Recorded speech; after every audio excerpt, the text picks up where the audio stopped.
Les marchés avec CMC Markets, trading de CFD sur action, Forex et indices. Bonjour, voici la mise à jour pour l'analyse technique quotidienne du CFD France 40 faite en clôture du vendredi 27 décembre 2013. Alors après quelques jours de congé, je fais une mise à jour de cette analyse technique. J'espère que vous avez passé un excellent Noël. En tout cas, l'indice parisien a eu droit à son traditionnel rallye de fin d'année, puisque regardez, 6 séances consécutives de hausse. Tous les objectifs assignés par l'analyse technique ont été ralliés, d'où son utilité, notamment la fourchette d'Andrews, ici sa médiane. Je vous avais indiqué que tant qu'on se maintenait au-dessus du support de la fourchette d'Andrews ici, bien l'objectif légitime était d'aller percuter la médiane, ce qui a été fait.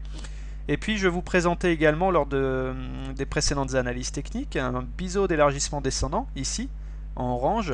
Et je vous précisais que dans 8 cas sur 10, eh bien, on sortait par le haut d'une telle figure. Et sans surprise, ceux qui ont joué ces statistiques eh bien, se frottent les mains, puisque regardez, nous clôturons au-dessus du biseau d'élargissement descendant.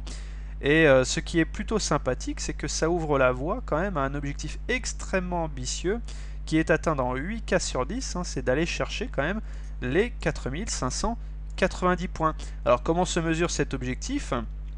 Je répète que l'on prend le point bas du biseau, on prend la hauteur maximale du biseau, que l'on reporte au-delà du point de cassure qui est ici, et donc on arrive aux 4590 points.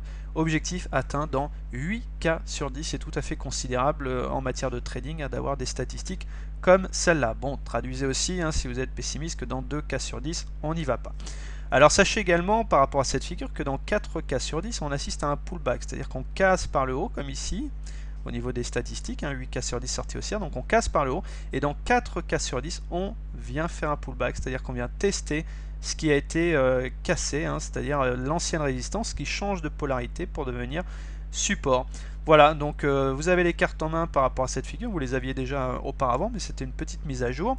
Donc ça, c'est très bien de clôturer au-dessus de ce biseau, c'est très bien également de clôturer au-dessus de la médiane, parce que puisqu'on est au-dessus de la médiane, et bien maintenant les rotations de l'indice sont appelées à se faire entre la médiane ici et la résistance de la fourchette d'Andrews, tant qu'on se maintient tout du moins au-dessus de la médiane. Bien sûr, si on clôture sous la médiane, eh bien les rotations seront appelées à se faire entre la médiane et le support. Donc c'est très important de conserver ce niveau d'indice au-dessus de la médiane, parce que si on réintègre la médiane, ça voudrait dire aussi qu'on réintègre le biseau. Si on passe sous la médiane, vous voyez, on rentrera de nouveau dans le biseau, et là ce serait bye bye, l'objectif haussier des 4590 points. Voilà le seuil d'invalidation de ces 4590 points au niveau du biseau d'élargissement. C'est si on réintègre le biseau. Il faudra bien entendu oublier ce scénario haussier, en tout cas ne pas le viser avec cette figure. Alors on assiste également à des choses très intéressantes. On assiste à un croisement de moyenne mobile. Regardez, la M7 croise à la hausse une moyenne mobile à 20 séances qui est légèrement décroissante. Ça s'appelle un croisement faible. C'est moins bon qu'un croisement fort. Voilà ici un croisement fort. Les deux moyennes mobiles évoluent dans le même sens. Mais bon, ça peut quand même fonctionner. Mais en tout cas, sachez que c'est moins pertinent comme signal qu'un croisement fort. Je m'en étais expliqué lors du précédent webinaire. On remarquera également ici un petit gap de cotation. Il n'y a pas eu de cotation entre les plus hauts de jeudi et les plus bas de vendredi, pour ceux qui sont amateurs de gap. Et puis si on fait un tour du côté des indicateurs techniques, eh bien ils sont tous bien orientés. Regardez le MACD qui est même à un souffle de passer en territoire positif, il est au-dessus de son signal. Le stochastique qui se trouve en zone de surachat au-dessus du signal. Je m'arrête quelques secondes là-dessus pour rappeler qu'un stochastique en surachat, ça ne veut pas dire que l'indice est trop acheté, qu'il faille vendre à découvert. Je m'en explique très souvent de ça, parce qu'il y a beaucoup d'erreurs de trading à ce sujet. Un stochastique en surachat, ça veut dire que ce sont les haussiers qui sont aux commandes, bon, au cas où on ne l'aurait pas remarqué, et que spéculer à la baisse est dangereux dans ce genre de scénario. Regardez un exemple de stochastique en surachat ici. Là, regardez, là pendant toute cette période le stochastique était en surachat. Ceux qui ont voulu shorter en pensant que peut-être c'était trop acheté, se sont fait malheureusement massacrer, puisque l'indice a connu une très forte hausse pendant toute la période où le stochastique était en surachat. Voilà, le signal de vente, c'est plutôt quand le stochastique sort de zone de surachat, ce qui a été le cas ici, et effectivement derrière on a eu une consolidation. Ok, voilà pour le stochastique en surachat, donc très bien orienté, momentum positif. Bon, par contre, tout n'est pas rose quand même, parce qu'il y a une divergence baissière cachée. Regardez, ici sur le stochastique, ici sur le momentum, les deux indicateurs font des plus hauts, alors que les cours, eux, ne font pas de plus haut. Alors ce ne sont pas des signaux de vente à découvert, mais ce sont des alertes à prendre au sérieux si vous voulez rentrer haussier sur les cours actuels. Hein. C'est une épée de Damoclès qui pèse sur l'indice parisien.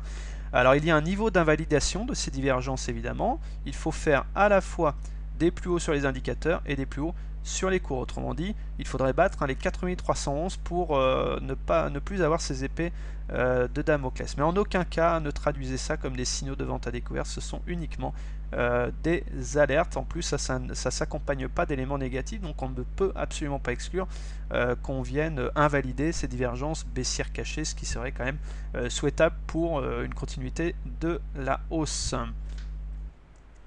Voilà, donc une divergence baissière cachée, en gros, hein, ça veut dire que les indicateurs donnent tout ce qu'ils peuvent, hein, ça pédale, mais ça n'avance pas, on ne fait pas de plus haut. Voilà comment on peut traduire simplement ces divergences. Alors si vous êtes acheteur du CAC, eh bien, soit vous achetez maintenant en pariant sur une continuité de ce mouvement haussier, pourquoi pas d'ailleurs battre les plus hauts annuels à la dernière minute, c'est les 4356 les plus hauts annuels, donc pourquoi pas d'ici le 31 décembre. Donc soit vous achetez maintenant en pariant sur ce scénario, soit vous attendez une consolidation qui n'est pas exclue après un tel mouvement de hausse, c'est-à-dire vous attendez les supports, par exemple ici, la médiane de la fourchette d'Andrews et le fameux pullback sur le biseau d'élargissement descendant, donc les 4258. Sachez également que tous les retracements de Fibonacci qui ont été cassés à la hausse sont potentiellement des supports. Okay, donc vous voyez les valeurs en bleu à côté, à droite là. La moyenne mobile à 7 séances est 4189 en support, et puis bien sûr la moyenne mobile à 20 séances est 4166 points. Si vous voulez shorter l'indice, soit vous le shortez maintenant en pariant tout de suite sur la consolidation sur les supports, soit vous attendez par précaution de faire des plus hauts, et notamment donc le retracement à 100% ici de l'ensemble de cette jambe de baisse, c'est-à-dire les 4311.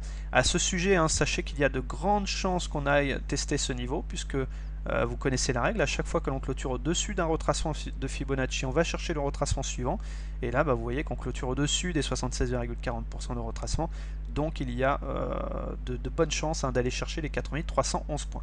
Donc soit vous attendez ces 4311 points pour shorter, soit vous attendez les plus hauts annuels 4356 points, puis après il n'y a plus grand chose, après c'est direction le haut de la fourchette d'Andrews, les 4444 points.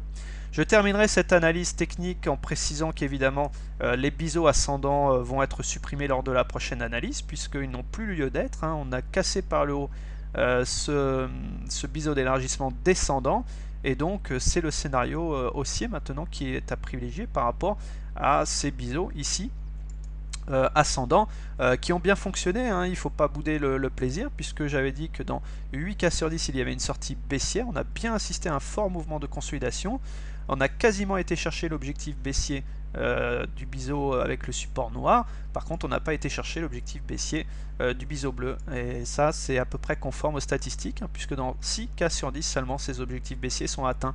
Traduisez que dans 4 cas sur 10 on n'y va jamais.